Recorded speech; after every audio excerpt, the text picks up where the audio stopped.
Assalamualaikum warahmatullahi wabarakatuh. Sebelumnya terima kasih atas kesempatannya. Perkenalkan, nama saya Revena Debramesti dengan NIM 2019-210455. Baik, di sini saya akan menjelaskan tentang presentasi kali ini yang berjudul Bank Syariah. Di slide pertama ada fungsi dasar bank.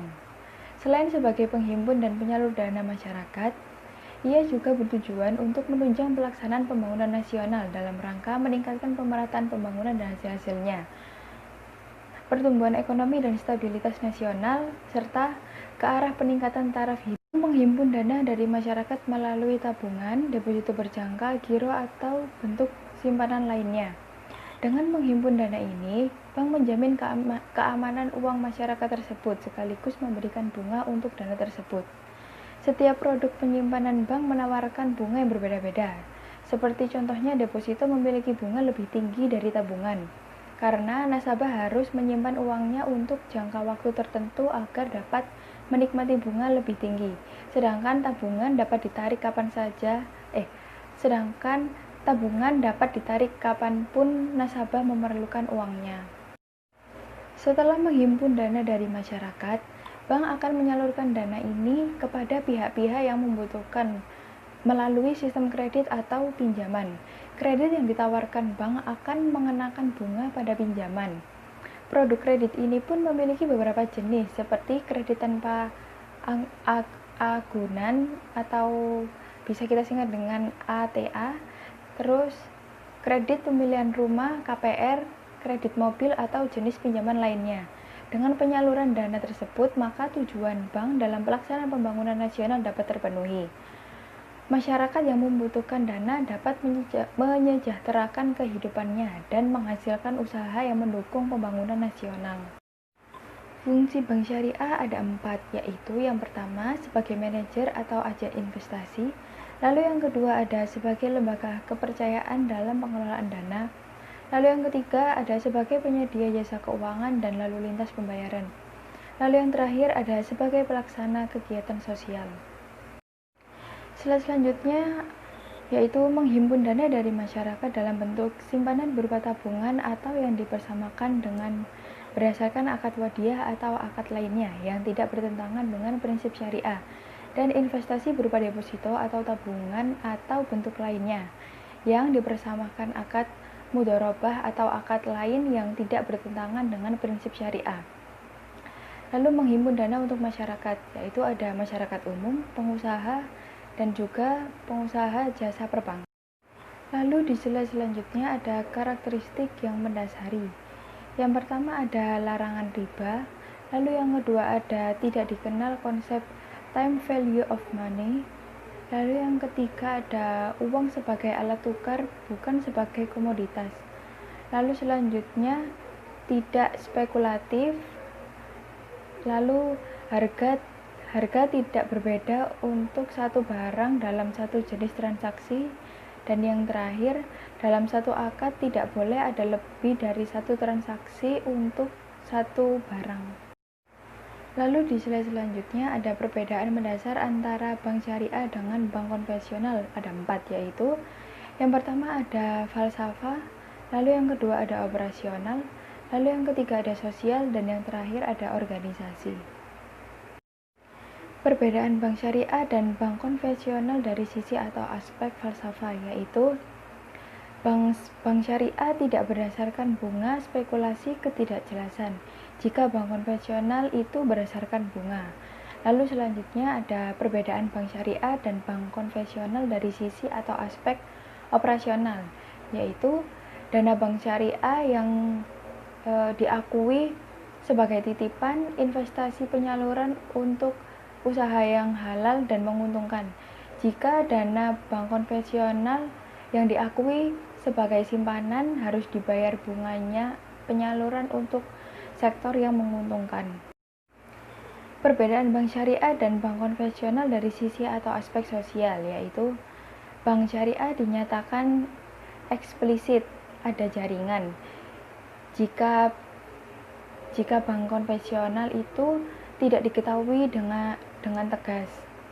Lalu berikutnya ada perbedaan bank syariah dan bank konvensional dari sisi atau aspek organisasi, yaitu Dewan Pengawas Syariah (DPS) pada bank syariah, jika pada bank konvensional tidak ada DPS-nya.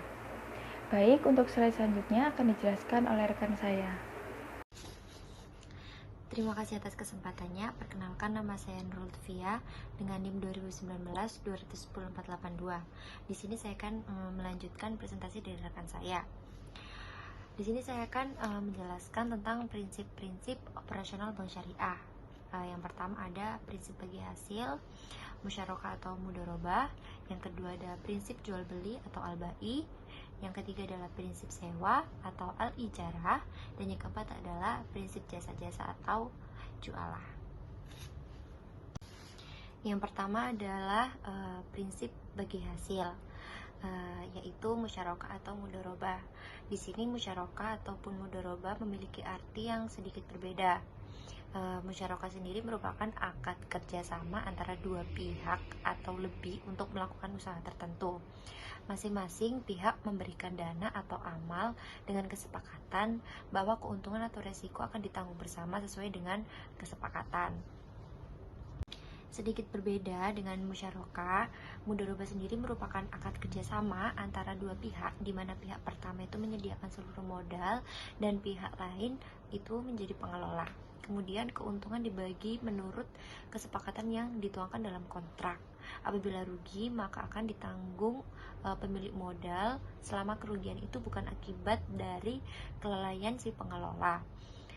Kemudian apabila kerugian diakibatkan oleh kelalaian pengelola, maka si pengelola yang akan bertanggung jawab.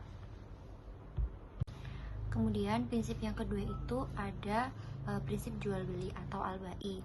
Prinsip jual beli dilaksanakan sehubungan dengan adanya perpindahan kepemilikan barang atau benda, atau juga disebut transfer of property. Tingkat keuntungan bank ditentukan di depan menjadi bagian harga atas barang yang dijual. Yang ketiga ada prinsip sewa atau al-ijarah. Transaksi ijarah dilandasi adanya perpindahan manfaat. Jadi pada dasarnya prinsip ijarah itu sama saja dengan prinsip jual beli, tapi perbedaannya terletak pada objek transaksinya. Bila pada jual beli objek transaksinya adalah barang, tapi pada ijarah ini objek transaksinya itu adalah jasa. Pada akhir masa sewa, bank dapat saja menjual barang yang disewakan kepada nasabah. Karena itu, dalam perbankan syariah dikenal dengan ijarah mutahiyah bitamlik atau sewa yang diikuti dengan berpindahnya kepemilikan. Harga sewa dan harga jual disepakati pada awal perjanjian. Kemudian yang terakhir adalah prinsip jasa-jasa atau al-ju'alah. Al-ju'alah sendiri itu memiliki pengertian hadiah atau upah, atau juga hadiah atau upah yang diberikan kepada seseorang karena telah melakukan atau pekerjaan sesuatu. Prinsip jualah ini diterapkan oleh bank dalam menawarkan berbagai pelayanan dengan mengambil fee dari nasabah seperti referensi bank, informasi usaha, dan lain sebagainya. Kemudian di sini saya akan menjelaskan tentang prinsip syariah. Prinsip syariah sendiri itu ada dua, yaitu dana dan juga pembiayaan. Di dana sendiri itu ada dua prinsip. Yang pertama itu ada wadi'ah dan mudharabah. Wadi'ah sendiri itu prinsipnya adalah titipan, dan mudharabahnya itu adalah investasi. Di prinsip syariah yang pembiayaan itu ada 4, yaitu prinsip murabahah atau dengan prinsipnya jual beli. Kemudian ada prinsip mudharabah atau musyarakah, yaitu bagi hasil. Kemudian yang ketiga adalah ijarah, yaitu sewa menyewa. Dan yang keempat adalah qard atau pinjaman. Kemudian juga ada produk bank syariah. Produk bank syariah ini dibagi menjadi dua, yaitu penghimpun dana dan penyaluran dana. Di penghimpunan dana ini ada wadi'ah dan mudharabah. Penjelasannya akan dilanjutkan oleh rekan saya. Terima kasih. Perkenalkan, nama saya Ima Sofia dengan NIM 2019-210499. Di sini saya akan menjelaskan tentang prinsip wadi'ah atau titipan. Kata wadi'ah berasal dari wada'asi syai'ah, yaitu meninggalkan sesuatu. Sesuatu yang seseorang tinggalkan pada orang lain agar dijaga disebut wadi'ah, karena dia meninggalkannya kepada orang yang sanggup menjaga. Secara harfiah, al-wadi'ah dapat diartikan sebagai titipan murni dari satu pihak ke pihak yang lain, baik individu maupun badan hukum, yang harus dijaga dan dikembalikan kapan saja si penitip menghendakinya. Wadi'ah sendiri dibagi menjadi dua. Yang pertama yaitu wadi'ah yadadamana, wadi'ah di mana si penerima titipan dapat memanfaatkan barang titipan tersebut dengan seizin pemiliknya dan menjamin untuk mengembalikan titipan tersebut secara utuh setiap saat kala si pemilik menghendakinya. Kemudian yang kedua yaitu wadi'ah yada'amana. Wadi'ah yaitu wadi'ah di mana si penerima titipan tidak bertanggung jawab atas kehilangan dan kerusakan yang terjadi pada barang titipan selama hal ini bukan akibat dari kelalaian atau kecerobohan penerima titipan dalam memelihara titipan tersebut. Kemudian prinsip mudharabah atau investasi. Dalam mengaplikasikan prinsip mudharabah, penyimpanan atau deposan bertindak sebagai sahibul ma'al atau pemilik modal, dan bank sebagai mudarib atau pengelola. Dana tersebut digunakan bank untuk melakukan murabahah atau ijarah seperti yang telah dijelaskan terdahulu. Dapat pula dana tersebut digunakan bank untuk melakukan mudharabah kedua. Hasil usaha ini akan dibagi hasilkan berdasarkan nisbah yang disepakati. Dalam hal bank menggunakannya untuk melakukan mudharabah kedua, maka bank bertanggung jawab penuh atas kerugian yang terjadi. Berdasarkan kewenangan yang diberikan oleh pihak penyimpan dana, prinsip mudharabah terbagi dua, yaitu mudharabah mutlaqah dan mudharabah muqayyadah. Yang pertama, mudharabah mutlaqah, yaitu dalam mudharabah mutlaqah tidak ada pembatasan bagi bank dalam menggunakan dana yang dihimpun. Nasabah tidak memberikan persyaratan apapun kepada bank ke bisnis apa yang disimpannya itu hendak disalurkan, atau menetapkan penggunaan akad-akad tertentu, ataupun menyaratkan dananya diperuntukkan bagi nasabah tertentu.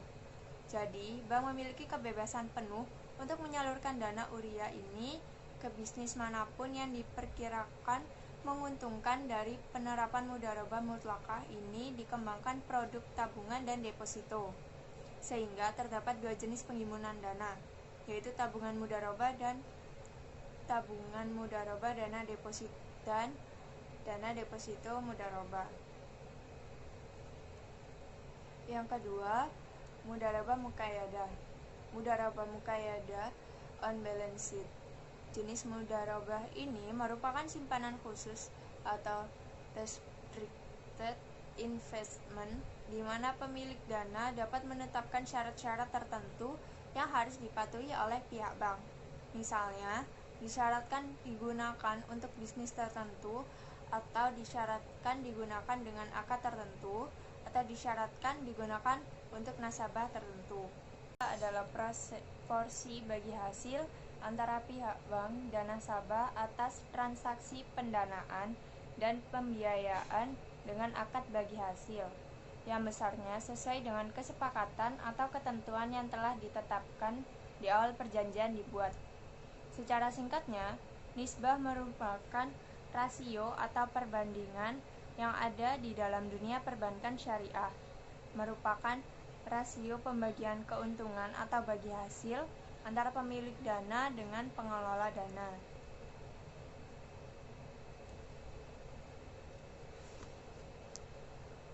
Kemudian ada beberapa jenis atau macam dari nisbah. Yang pertama, nisbah laba bersih terhadap modal bersih atau rate of net profits to net worth. Nisbah jenis ini bertujuan untuk menilai risiko kredit atau kemampuan bisnis untuk menghasilkan keuntungan dalam suatu periode, di mana besar nisbah yang diberikan terhadap modal bersih tidak melebihi 50%. Yang kedua, nisbah at-tanwil wa al-wada'al. Nama lain dari nisbah jenis ini adalah financing to deposit ratio atau FDR, yaitu rasio pembiayaan bank syariah dengan dana pihak ketiganya, rasio penyaluran dana dan penghimpunan dana. Yang ketiga, nisbah syari al-sahminila al-ribni. Nisbah ini merupakan rasio pendapatan terhadap harga suatu saham atau price earning ratio. Yang keempat, nisbah jariyah atau nama lainnya rasio lancar, quick ratio. Adapun pengertian dari nisbah ini yaitu perbandingan antara aktiva lancar dan kewajiban jangka pendek. Yang kelima, VF ihtiyati naqdi atau nama lainnya rasio cadangan tunai atau cash ratio. Rasio ini adalah bagian dari total aktiva bank komersial yang ditahan dalam bentuk aktiva yang memiliki likuiditas tinggi untuk menghadapi penarikan uang oleh nasabah dan kewajiban keuangan lainnya. Yang keenam, nisbah perputaran atau turnover ratio. Nisbah ini adalah nisbah yang menunjukkan tingkat kecepatan konversi piutang menjadi kas atau lamanya perputaran aset menjadi kas. Yang ketujuh, nisbah modal terhadap risiko aset atau capital to risk asset ratio. Nisbah ini adalah jumlah modal dibagi rata-rata total aset. Nilai tiap aset tersebut didasarkan pada bobot risikonya. Yang kedelapan, yaitu nisbah modal sesuaian atau adjusted capital ratio. Nisbah ini memiliki pengertian sebagai rasio modal yang telah disesuaikan terhadap total aset. Rasio ini digunakan dalam perhitungan kecukupan modal, di mana perhitungan modal dilakukan dengan memperhitungkan cadangan kerugian macet, cadangan kerugian kredit macet, cadangan kerugian atau keuntungan surat berharga dikurangi dengan kredit yang diklasifikasikan macet. Yang kesembilan, likuiditas atau liquidity ratio. Nisbah ini digunakan untuk mengukur kemampuan bank, perusahaan, atau pihak peminjam untuk memenuhi kewajiban jangka pendek yang jatuh tempo.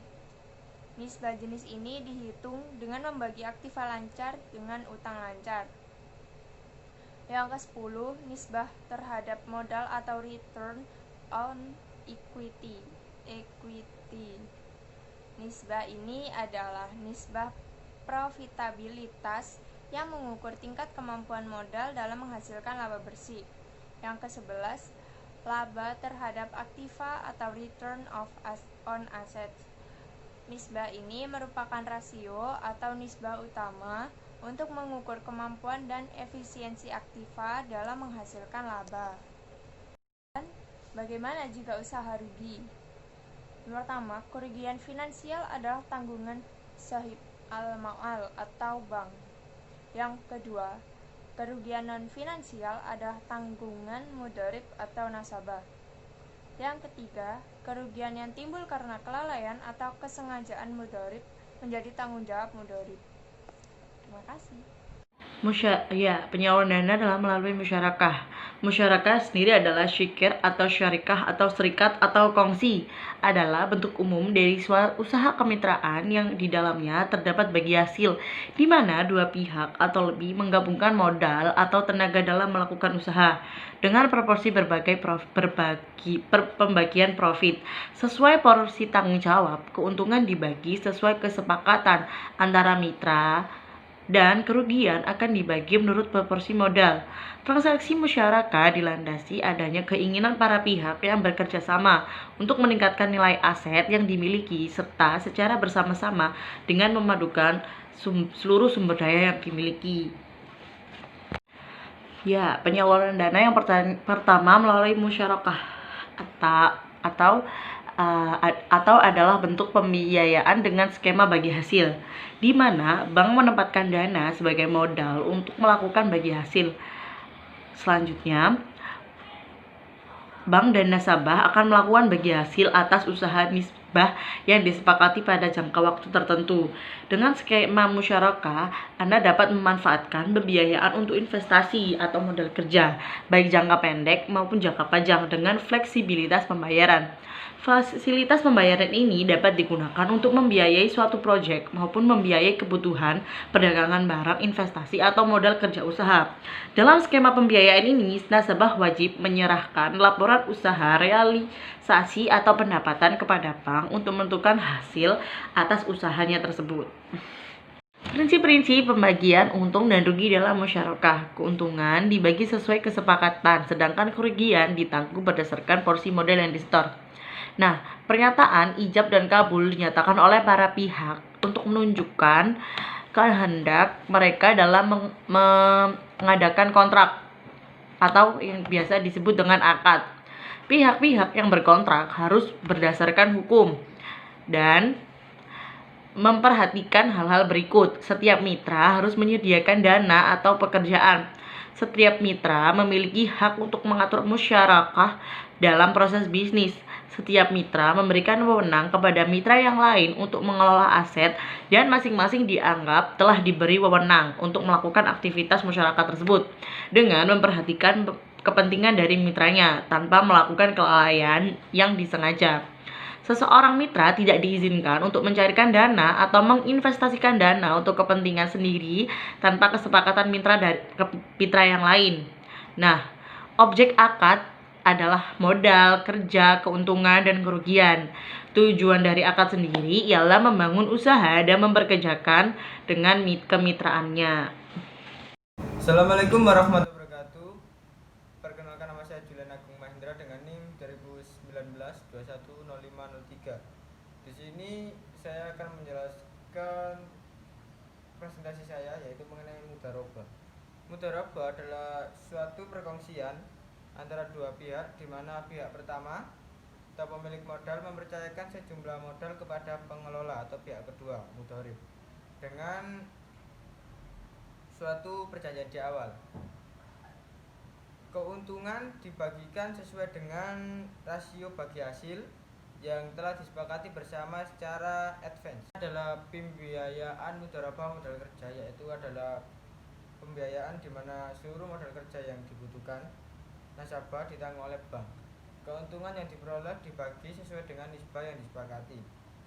Bagi hasil atau nisbah, yang pertama yaitu menggunakan metode revenue sharing. Yang kedua,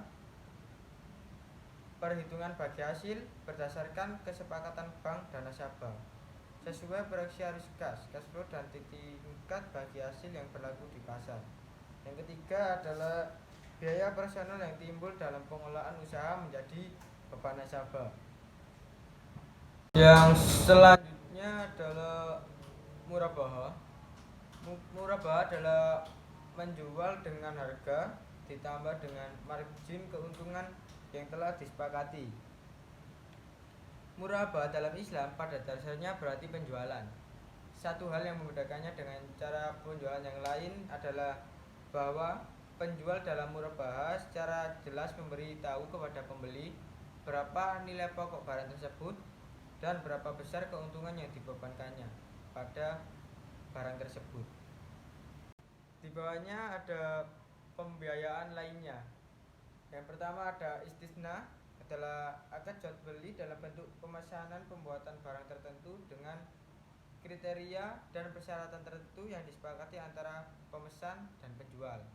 Yang kedua ada salam, adalah akad jual beli barang pesanan dengan pengiriman barang di kemudian hari oleh penjual dan pelunasannya dilakukan oleh pembeli pada saat akad disepakati sesuai dengan syarat-syarat tertentu. Yang ketiga adalah ijarah, merupakan akad pemindahan hak guna atas suatu barang dalam waktu tertentu dengan pembayaran sewa atau ujrah tanpa diikuti dengan pemindahan kepemilikan atas barang tersebut. Yang keempat adalah ijarah muntahiyah bit tamlik, IMBT, adalah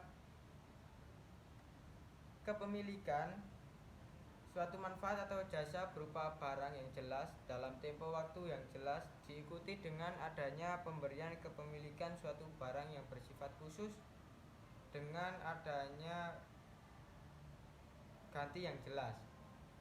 Dan selanjutnya yang kelima ada qard. Qard itu adalah pinjam meminjam dana tanpa imbalan dengan kewajiban meminjam mengembalikan pokok pinjaman secara sekaligus atau cicilan dalam jangka waktu tertentu. Qard berlaku tanpa imbalan karena meminjamkan uang dengan imbalan itu termasuk ke dalam riba.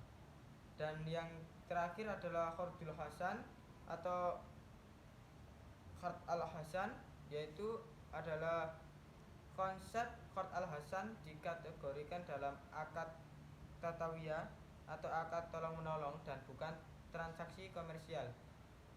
Perjanjian ini dimasukkan ke dalam akad tabaruk, yaitu perjanjian transaksi nirlaba not for profit atau nirlaba tanpa keuntungan. Seperti